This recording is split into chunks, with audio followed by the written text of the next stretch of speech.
Parlaci un po' della tua formazione musicale.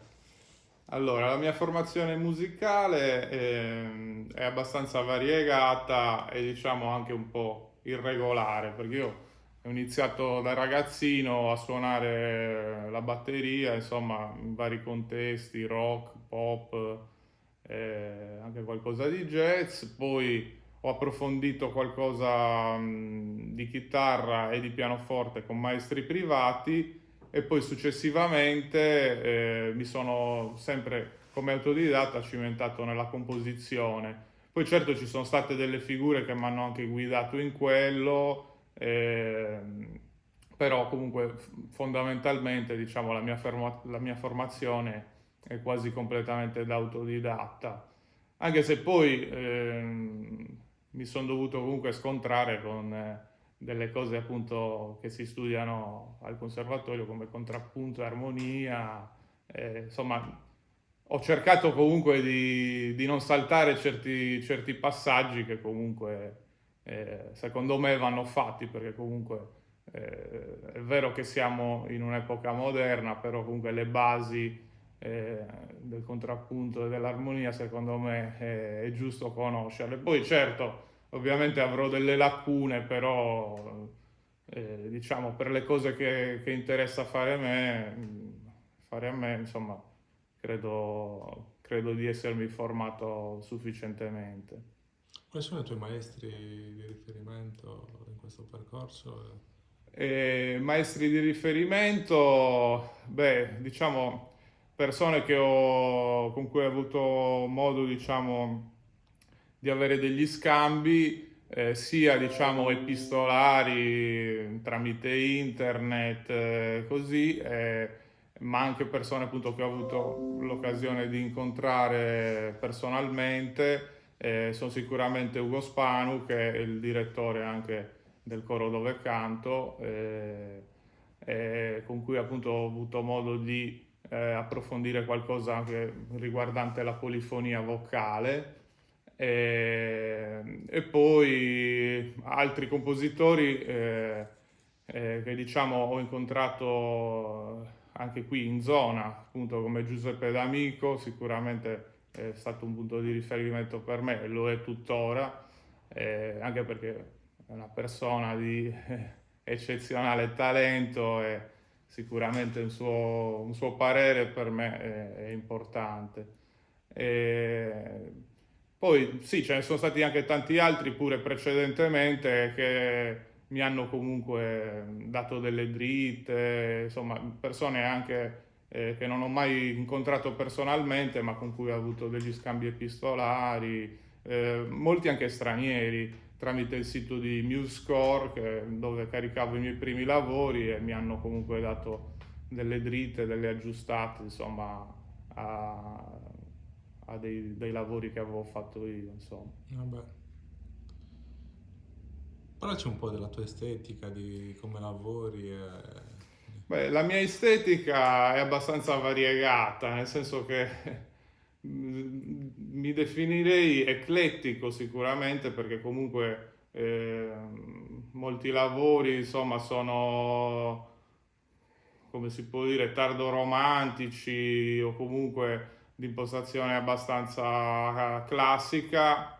E poi ho fatto anche dei lavori con un'estetica un po' più novecentesca, moderna, però io insomma mi ascriverei comunque sempre nell'alveo di un neoclassicismo musicale, perché comunque diciamo mi interessa la narrazione in qualche maniera lineare, tematica. Mi interessano comunque delle forme che siano un po' riecheggianti sempre le forme classiche, e anche nei lavori, diciamo, fra virgolette, più moderni, rimango abbastanza ancorato a degli schemi classici, quindi sicuramente mi definirei appunto neoclassico, in senso lato ovviamente, perché ovviamente quello appunto è un termine che magari uno pensa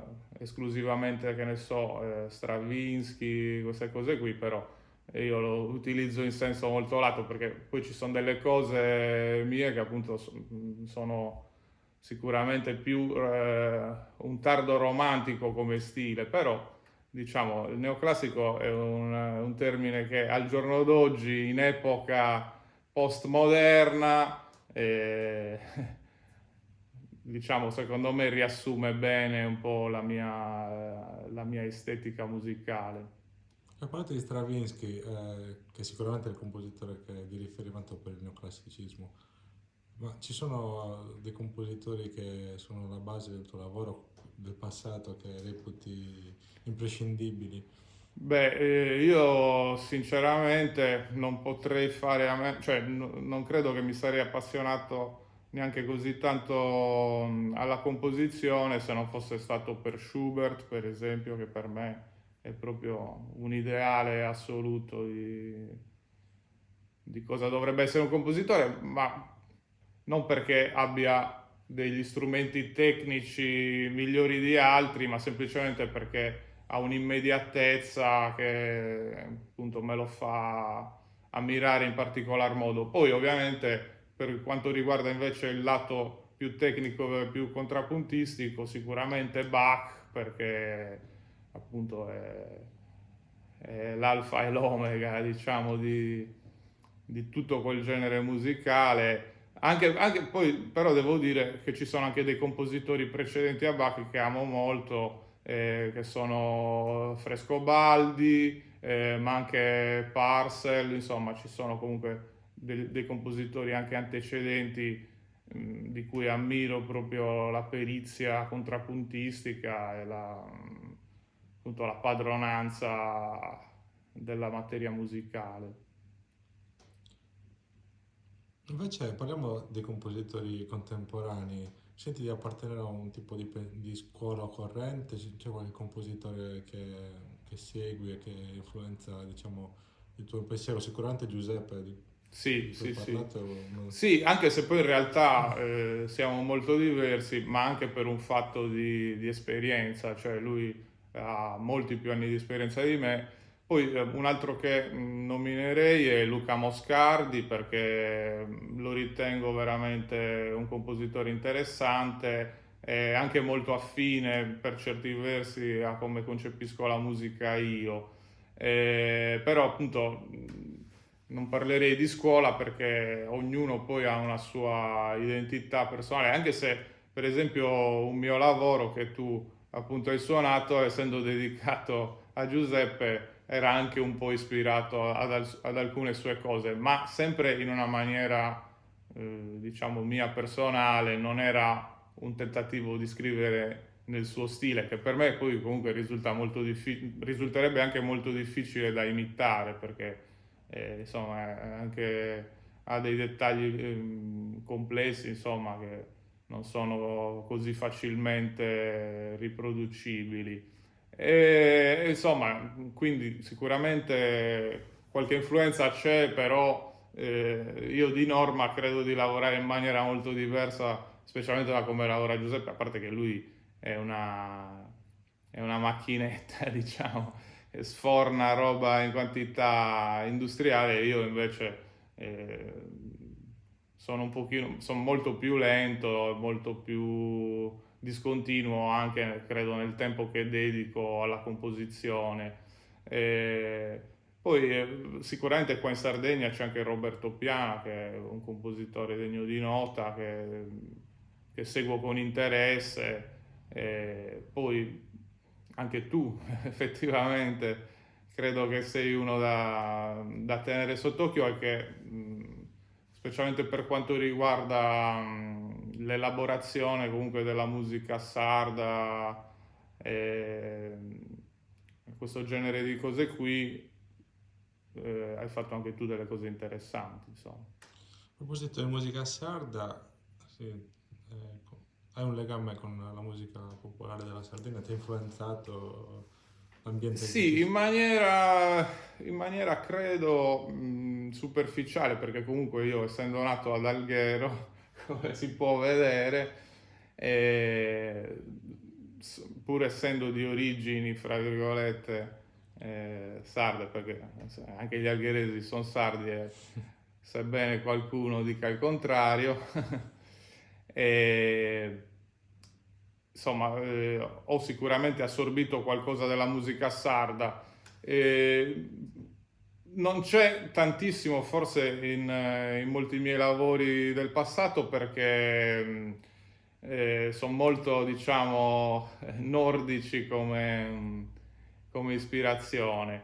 Però ultimamente, diciamo, mi sono cimentato anche in qualcosa di sardo, appunto per organo, con proprio una fantasia sviluppata su dei temi sardi, e di lì ho avuto pure modo di approfondire alcune cose della musica sarda. Poi ho scritto anche un brano per coro che è finito un po' nel dimenticatoio, però anche di lì mi sono cimentato insomma in qualcosa che aveva a che fare con la scrittura vocale sarda, anche se quello è comunque un mondo che frequento, però sempre da esterno, perché non ho mai fatto appunto parte proprio di quel mondo, ecco, diciamo.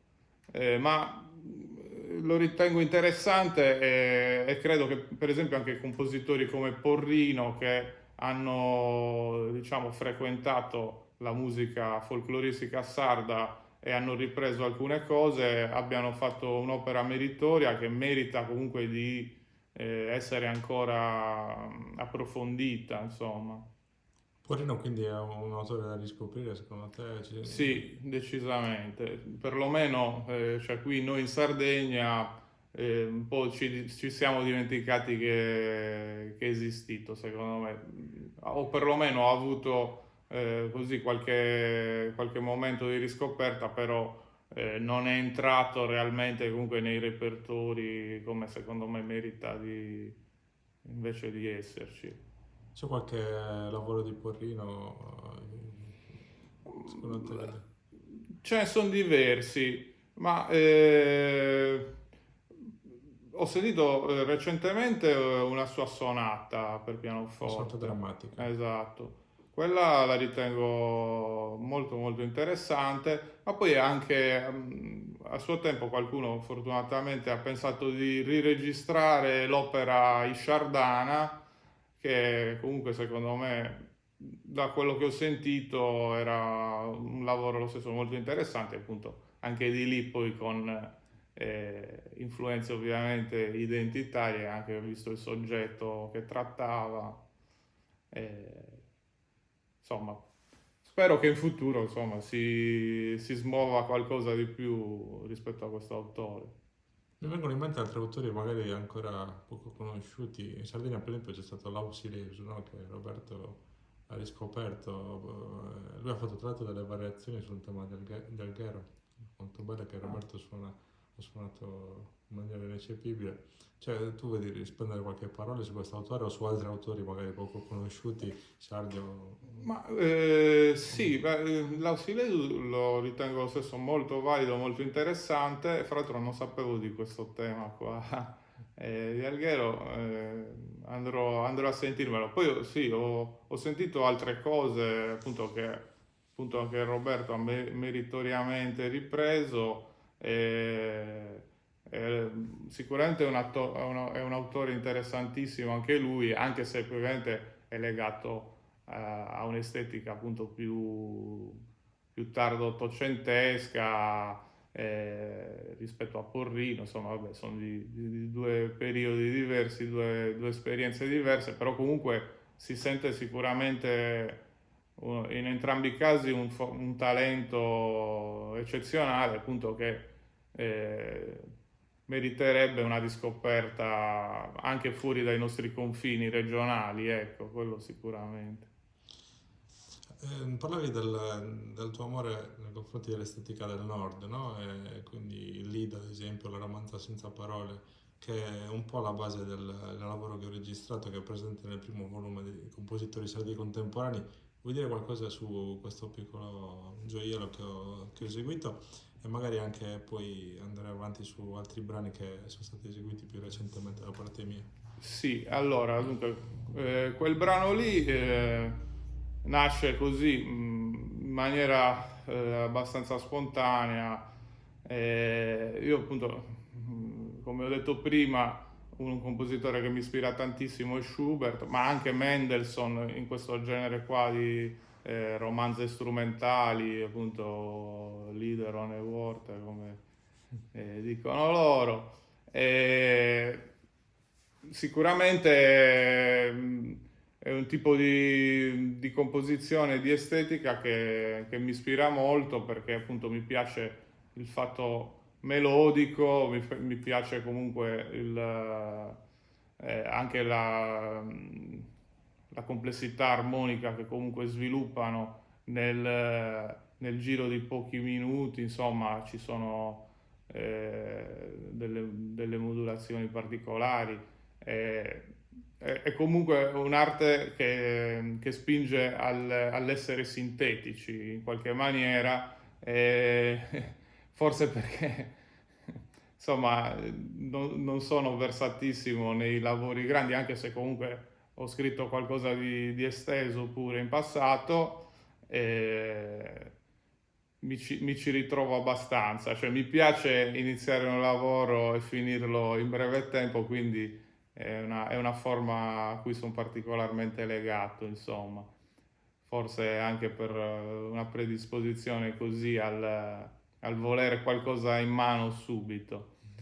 Ma è lo stesso per quanto riguarda la fuga cromatica che hai suonato tu, sono sempre lavori appunto non lunghissimi ehm, come durata, ma questo probabilmente deriva anche da un'esigenza del momento, nel senso che viviamo in un mondo dove le forme grandi sono difficili sia da piazzare, fra virgolette, in un concerto, specialmente quando si è agli inizi.